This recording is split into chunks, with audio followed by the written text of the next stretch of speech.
Ikiwa ni muda mchache umebakia wakati ambao tunakwenda kushuhudia mchezo mwingine wa CAF Champions League, ikiwa ni mchezo wa tatu kwa upande wa Simba katika hatua ya makundi wakiwa wanacheza katika michuano hiyo ya CAF Champions League. Mnyama yuko mzigoni tena dhidi ya Esperance de Tunis ya kutokea nchini Tunisia, mchezo ambao unataraji kupigwa mnamo majira saa 1 kamili usiku kwa saa za Afrika ya Mashariki na Kati, na ni moja ya mchezo mgumu zaidi ambao tunataraji kutazama katika uwanja wa Hamad Stadium. Ndio uwanja ambao utakwenda kuzipokea dakika 90 tulivu kwa pande zote mbili. Kuelekea katika mchezo huo, yapo maswali mengi zaidi ambayo binafsi nimepata nafasi ya kuyapokea kuhusiana na nyota wapya ambao wameongezeka ndani ya Simba, kama watapata nafasi ya kushiriki au kucheza katika mchezo huu kati ya Simba dhidi ya Esperance de Tunis, Simba akiwa katika ardhi ya ugenini. Je, wachezaji nyota watano Clatous Chota Chama, Nixon Kibabage,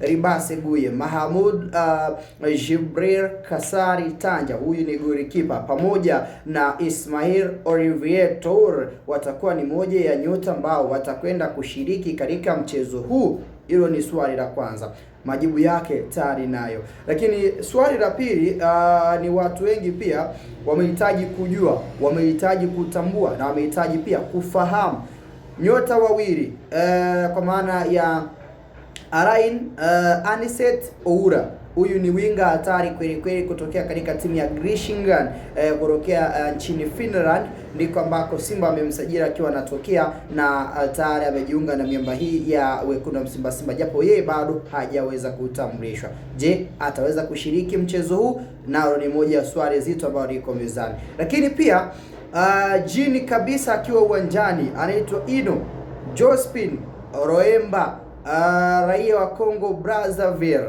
mmoja wa wachezaji bora kabisa ambao kiwango chake ni kiwango cha kusimrika. Anacheza kama namba 10, ni attacking midfielder, japo ana uwezo wa kushambulia pia kutokea pembeni. Simba bwana naye wamekamilisha usajili wake, wamepita naye shwa, tayari wamemjumuisha kwenye kikosi chao, na hili ni baraji nyingine ambalo tutakwenda kulitazama katika nafasi hiyo. So nyota ukiwatazama hawa ni nyota wawili ambao wamesajiliwa na hawajatambulishwa, lakini pia wapo wachezaji watano ambao wao wamesajiliwa na tayari wameweza kutambulishwa. Sasa ukweli ni upi? Taarifa ya moja kwa moja kutoka katika taifa la Tunisia ambako Simba amejikita kambi imeeleza kwa upana mkubwa na kuthibitisha yote kupitia kwa pia kwa msemaji wa Simba, akiainisha na kuweka wazi zaidi sehemu ya wachezaji hawa kutumika katika mchezo wao wa leo hii, Simba dhidi ya Esperance de Tunis, Simba akiwa ugenini. Kwa kila ambacho kilikuwepo mwaka jana au kanuni za mwaka jana, ni kweli hawa wachezaji wasingecheza, na haswa Kibabage pamoja na Chama ambao ametoka Singida wakiwa timu yao ilikuwa inashiriki kombe la shirikisho barani Afrika. Lakini for now hiyo kanuni imeondolewa. Ukimsajili mchezaji kutoka timu fulani, hata kama ilikuwa inashiriki CAF Champions League, utakuwa na nafasi ya kumtumia. Hata kama ilikuwa inashiriki CAF Confederation Cup, naye akawa ni mmoja usije ambao amehusika, utakuwa na nafasi ya kumtumia. So Simba njia ya kumtumia Chama ipo wazi. Kwenye mchezo huu Chama atacheza, tena kocha yeye ataamua aidha mwanzishe au amwanzishie bench. Lakini Kibabage kocha pia naye ataamuru amwanzishe bench au apate nafasi ya kumwanzisha katika mechi. So Chama na mwenzake Kibabage, no doubt katika upande huu issue yao, usajili wao umekamilika, na issue ya kucheza katika mechi hii tayari Simba amemaliza utata. Hata hawa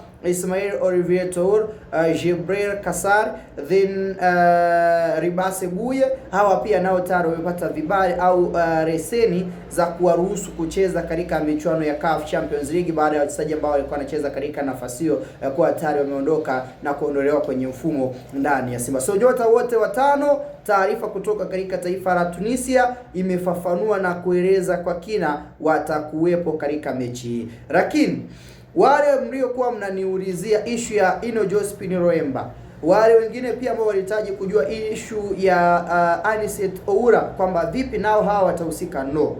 Majibu ya moja kwa moja ni kwamba hawa hawatoweza kushiriki kwa sababu bado Simba haijawatambulisha na bado pia hawajapatiwa tiketi au hawajapatiwa leseni ya moja kwa moja katika ushiriki wao. Japo Simba atakuwa na nafasi ya kuwatumia wote au mmoja wao katika mechi ya marudiano ya tarehe 30 kwa sababu kesho Simba baada ya mechi kesho Simba anarejea, then baada ya kurejea atakuwa na nafasi ya kufanya utambulisho chap ili moja kwa moja wachezaji hawa waweze kuungana na wachezaji wenzao katika maandalizi ya mchezo wa mkondo wa pili. Taarifa ya kina na mengi ambayo ulistahili kuyapata. Nyota wote wapya wa Simba wako mzigoni, lakini Roemba na Aura hawataweza kuonekana. Upande wako taarifa hii imekufurahisha kwa kiasi gani? Bwana, nikuombe kama ni mara yako ya kwanza, kwa unyenyekevu mkubwa tu hakikisha umeweza kusubscribe. Hii ni Sky Media, chaguo la wengi, sehemu pekee ambayo unabarika na kuzipata taarifa zote zenye ujazo wa michezo kwa kila. Bwana, mie nipo hapa kwa ajili yenu, naamini pia hata nyie mpo kwa ajili yangu. Bwana, panapo majali watukutane katika wakati mwingine. Simba